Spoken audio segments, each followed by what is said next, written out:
Это конец января, встаем рано и едем в Стамбул. Да-да, это опять Стамбул, потому что в январе у нас было туда 2 поездки, и вторая была более рабочая, то есть там где-то неделя работы, и в выходные мы могли походить. Плюс примерно на эти даты выпадала наша годовщина, поэтому мы решили совместить приятное с полезным и отметить нашу круглую дату. Кстати, тут инструктаж проводят не бортпроводники, а у тебя в экране просто показывается видео, по мне так очень удобно. А наш маршрут ничем не отличается от первого видео. Встаем, едем на автобусе из города Фетхие до аэропорта Даламан, из аэропорта Даламана мы летим в аэропорт Стамбула, дальше своим ходом добираемся до квартиры и заселяемся. Но мы, конечно, первым делом побежали не заселяться, а кушать тавук дунияси. И все так же рекомендую курочку в соусе барбекю. Тут мы уже сыты и довольны и пошли заселяться. Апартаменты мы сняли над баром на последнем этаже. То есть ты приходишь, там на первом этаже находится бар, который, кстати, изначально был закрыт. То есть мы позвонили человеку, он подошел, выдал нам ключи, сказал: поднимайтесь наверх и заселяйтесь. Было, конечно, небольшое переживание, что, возможно, мы будем слышать ор от бара, когда будем спать, но, в принципе, нет, все было нормально. Единственное, что пол был какой-то грязный, то есть мы пришли, и даже обувь там снимать как-то не хочется, и все остальное более-менее нормально.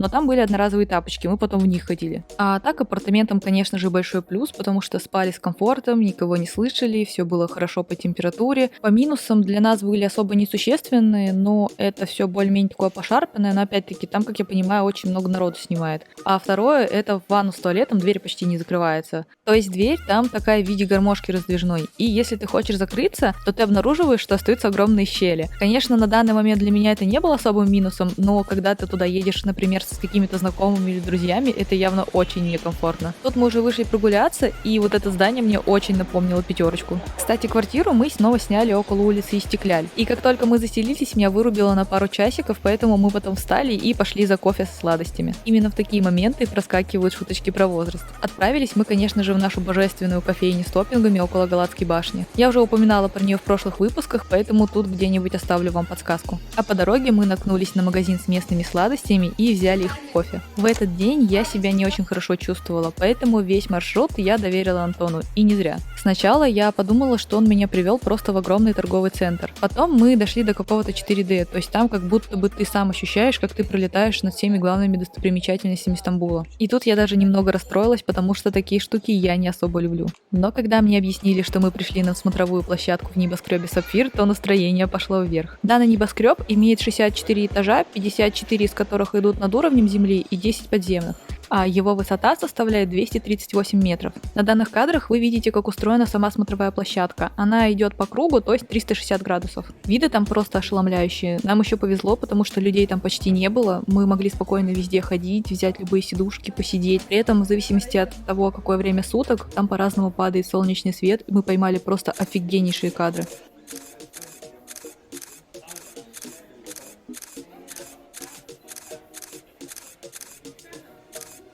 При этом мне каждый раз так обидно, потому что телефон эту картинку просто не передает. Вот, например, этот кадр, он снят с камеры, но следующий, он уже с телефона, и там абсолютно другая атмосфера. Но все равно даже камера не передает вот эту вот атмосферу вау. То есть мы думали, ну придем туда, ну посидим часик, ну максимум 2. И пойдем оттуда гулять дальше. Но нет, там есть стульчики, мы себе взяли по стульчику, около столика положили свои вещи, и мы сидели и наблюдали просто целый день. При этом вы там голодным не останетесь, там есть ресторан, вот это вот 4D, про который я раньше рассказывала, и также есть сувенирный магазинчик. Так что, если вы любите смотреть на вид города с высоты, то вам однозначно понравится. Ну а мы отправились в сторону наших апартаментов, потому что хоть они и находятся недалеко от улицы Истекляль, но это считается барная улица. Нам нужно было зайти в магазин, закинуть все вещи домой, и мы хотели пройти погуляться, посмотреть, как живет ночной Стамбул. Но смотреть мы начали уже с балкона дома.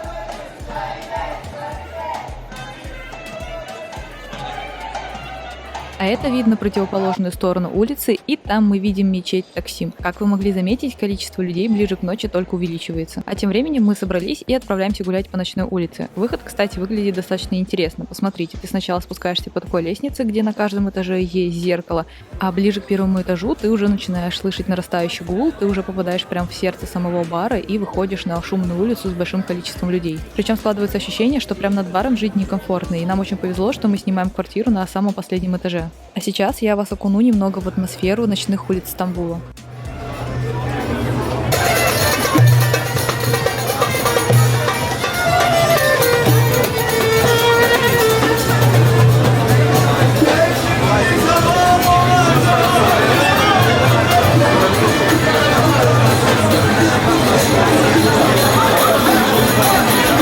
конечно же, тут везде есть местные котики.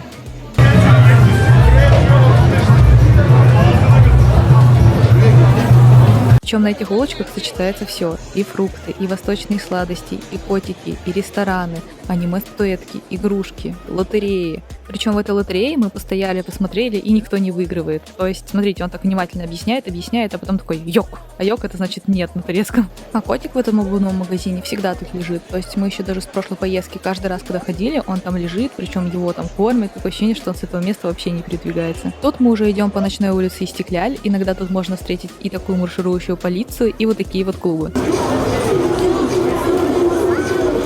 А тут мы уже вернулись назад к нашему бару, и так он выглядит со стороны. По идее, это хороший конец дня, мы вернулись и легли спать, но не тут-то было, нас разбудил звук сирен. И, конечно же, первым делом мы вышли на балкон и увидели то, что стоит огромный столб дыма. И вроде как это выглядит не очень страшно, достаточно безобидно, и дым белый, но постепенно это все начинает разгораться все ярче и ярче, и уже как-то не особо до веселья, даже люди выходили посмотреть, что там творится, на свои балконы. И мы тоже вместе с ними наблюдали за происходящим. Причем такие пожары не очень приятные, потому что застройка там очень рандомная, все дома стоят близко друг к другу, и пламя очень легко может перекинуться на соседний дом. Мы благополучно дождались, пока все потушат, и легли спать. На следующий день у нас самое первое и важное задание – это выселиться из квартиры. Тут мы спустились вниз и думали, что будет кто-нибудь за барной стойкой, кто будет забирать ключи у постояльцев. Но бар был закрыт, и мы столкнулись с тем, что дверь тоже закрыта, и нужно как-то отсюда выбраться. Зато вы можете посмотреть, как выглядит бар днем изнутри.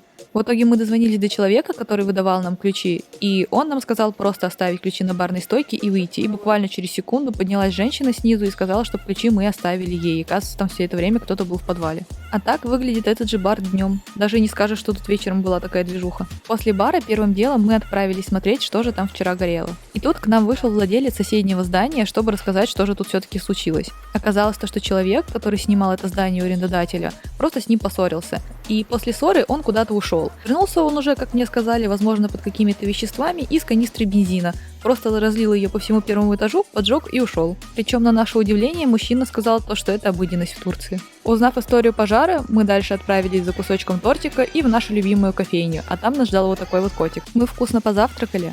А следующая наша цель – заселиться в отель. Он находится недалеко от дома-музея Ататюрка. В свою очередь, это район Шишли, если я правильно его произношу, конечно. Как я понимаю, он славится тем, что там деловой центр, то есть там огромное количество модных бутиков, пафосных ресторанов, ТЦ и тому подобного. На видео вы можете заметить то, что большая часть магазинов закрыта. И по воскресеньям это абсолютная норма. Так сказать, определенная фишка Турции. Например, даже когда тебе нужно купить какие-то медикаменты, ты будешь искать именно открытую дежурную аптеку, которая работает по воскресеньям. Тут мы уже добрались до отеля, и поэтому вам небольшой рум-тур нашей комнаты. В сравнении с квартирами, которые мы снимаем, первым делом бросается абсолютнейшая чистота. То есть тут прям каждый миллиметр вылизан. В принципе, в номере есть все, то есть полотенца, одноразовые какие-то штуки по типу шампуня, мыла и тому подобное. Есть маленький холодильник, куда можно что-то поставить, он, правда, так все работает. Чай, кофе. При этом каждый день приходит клининг, все это заменяет. Из минусов я бы назвала слышимость и интернет, потому что по слышимости я вечером слышала просто абсолютно каждый тикток своего соседа, а по интернету он работает только в промежутке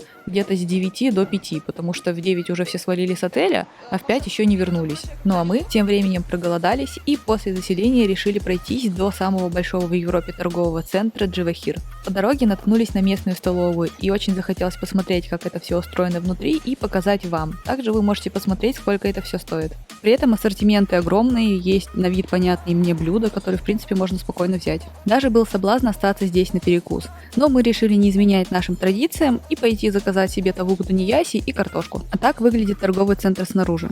Но вы не смотрите, что он вроде такой небольшой, потому что он все-таки уходит вниз на несколько этажей. Тут я успела заснять только картошку, а потом у меня закончился заряд на телефоне. Зарядив телефон от банка, мы решили прогуляться по окрестностям. Заранее маршрут мы не составляли, поэтому решили пойти по наитию. И этот район кардинально отличается от Истекляль и тех, которые его окружают. Во-первых, тут намного чище, есть тротуары, намного спокойней и очень много панелек. А сами панельки выглядят то ли новее, то ли более ухоженно. Даже не припомню, чтобы в этом районе я встретила заброшенное или полуразрушенное здание. Ну и огромное количество склонов, они здесь под таким наклоном. Также местные заведения, которые мы здесь встречали, своим дизайном показывают, что они ориентируются больше на европейцев. В общем, этот район абсолютно изменил мое отношение к Стамбулу, особенно если сравнивать с первой поездкой. Тут мы уже устали и решили двинуться в сторону отеля. Но мы все никак не могли найти переход, который нам показывала карта, и чисто случайно мы наткнулись вот на эту лестницу. Причем выглядит это немного странно, потому что там вроде как есть какой-то охранный пункт, и изначально может даже показаться, что туда-то идти нельзя. То есть мы сначала подошли к этим охранникам, спросили, можно ли нам подняться. Они так удивились, такие, да, конечно, почему нет, идите. И дальше ты попадаешь на лестницу без освещения. Причем данная лестница настолько узкая, что там может пройти только один человек, и как расходиться с встречным, вообще без понятия. Но для меня это достаточно интересная локация, и я очень люблю находить такие места, потому что, поднявшись наверх, там такие виды открываются. Пока мы шли, количество людей и качество жилья постепенно увеличивались, и снова в какой-то момент стали появляться отголоски Питера. Почему-то именно в этом месте есть ощущение качества. Ну и, видимо, неспроста данный район Нишанташи считается самым дорогим европейским районом Стамбула. Так мы и дошли до парка Мачка. Так как заранее я не смотрела, что это за парк, то больших надежд на него я и не возлагала. Но, как оказалось, это огромный парк с большим количеством людей. Многие из них сидят на земле, устраивают пикник или просто отдыхают на лавочке. Причем я увидела большое количество людей с собаками, но потом оказалось, что здесь просто есть площадка для выгула собак. На месте собачников я бы была тут в восторге, потому что площадка прям качественная. Также тут есть несколько водоемов с фонтанами и канатная дорога, к которой мы и собирались. Подниматься к ней, конечно, еще то удовольствие. Но в принципе это и ожидаемо, потому что парк расположен между двух холмов. Мы уже почти у самой канатной дороги, и когда ты поднимаешься наверх, то видишь вот такие здания, которые прям напоминают Питер. А это вход к канатной дороге. Ну и, конечно, нас тут встречает котик. С помощью этой канатной дороги мы сможем добраться до площади Таксим и заодно посмотрим на этот парк с высоты. Турникеты тут такие же, как в метро, и можно оплатить все Стамбул картой. А фуникулеры приходят парами. По вместимости 6 людей в один фуникулер. Такой вид открывается сверху, и, как я понимаю, ближе к вечеру водоемы начинают подсвечиваться. Также здесь есть длинные пешеходные велосипедные дорожки, несколько детских спортивных площадок и лунопарк. А дорога по времени занимает всего 5-7 минут. Мы выходим буквально в 5 минутах от площади Таксим. И вечером по всему городу начинает загораться подсветка. Мы, кстати, заценили этот мостик, который ведет к площади Таксим, потому что он выглядит, прям фотогенично. Изначально мы не собирались особо задерживаться на площади Таксим, так как это было всего лишь место для пересадки. Но когда мы туда пришли, нам захотелось немного сесть, отдохнуть и посмотреть на огни вечернего города, и потом уже двинуться дальше. А по дороге к отелю мы нашли кусочек России. И, видимо, во всех странах продают подобные шарики. Это уже следующий день, понедельник и завтрак в отеле. Дальше началась скучная рабочая неделя, поэтому особо ничего не снимала. Единственное, по вечерам мы выбирались в различные рестораны для того, чтобы перекусить и найти место, где отпраздновать 10 лет. И мы его нашли. В итоге мы сюда пришли один раз вечером, нам все очень понравилось, и подача блюд, и вкус блюд, и потом мы уже сюда пришли в следующий раз праздновать. На удивление, для Турции хороший сервис, также приемлемый ценник, потому что 600 лир, и ты прям объедаешься, при этом огромные порции, так что имейте это в виду, если туда пойдете. Еще лучше резервировать столик заранее, потому что когда мы пришли во второй раз, большая часть столов была зарезервирована, и когда мы туда сели, буквально через 20 минут было забито уже все. Это последний день, мы собрали вещи, выселились и пошли гулять по городу. А по дороге мы встретили место, где собираются все местные коты. Причем на видео видно далеко не все их количество. Большая часть котов очень дружелюбная, потому что один из них прямо мне на коленки забрался, сразу же подошли несколько других, которые хотели, чтобы их погладили. Ну а мы потихонечку движемся в сторону канатной дороги. Тут, кстати, видно, что стоит она 10 лир. Покажу вам тезисные моменты, которые не засняла в прошлый раз. Первое – это место ожидания, где ждешь, пока придет кабинка. Потом ты садишься внутрь по 3 человека с одной стороны и ждешь, пока тебе закроют дверь. Ну все, дальше вы просто едете и любуетесь видами. Единственное, что вечером атмосфера как-то поинтереснее. Доезжайте, как всегда, быстро. А этот замечательный котик на том самом фотогеничном мостике. Вот мы и снова на площади Таксим. Первым делом мы отправились на поиски еды на улицу Истекляль. Как-то по интуиции выбрали заведение, и там оказались очень вкусные макарохи, но очень назойливые официанты, прям до невозможности, прям стоят над тобой и чахнут. Неужто владельцы не понимают, что такая политика только отпугивает клиентов? Ну и, конечно же, мы не могли пройти мимо Хафиз Мустафа, но десерты тут просто бомбические. И да, может показаться, что мы только едим, но нет, мы до этого честно гуляли по улице Истекляль, но я почему-то снимаю только еду. А Антон, кстати, в отличие от меня, взял себе новый десерт. Ему очень понравилось, так что тут вроде нет десертов, которые невкусные. И тут мы уже переместились в аэропорт. Так как мы приехали заранее, то решили прогуляться. И мое внимание привлек стенд с автомобилем. Но подойдя ближе, оказалось то, что это фирма ТОК, которая начинает выпускать электромобили в Турции. То есть Турция решила запустить производство собственных электромобилей. А пока представила вот такой вот прототип, который будет воплощен в жизнь в начале 2025 года. Дальше мы распечатали билеты и прошли в зал ожидания. Тут мы нашли выставку картин, но они не просто нарисованы, а сделаны из определенных материалов.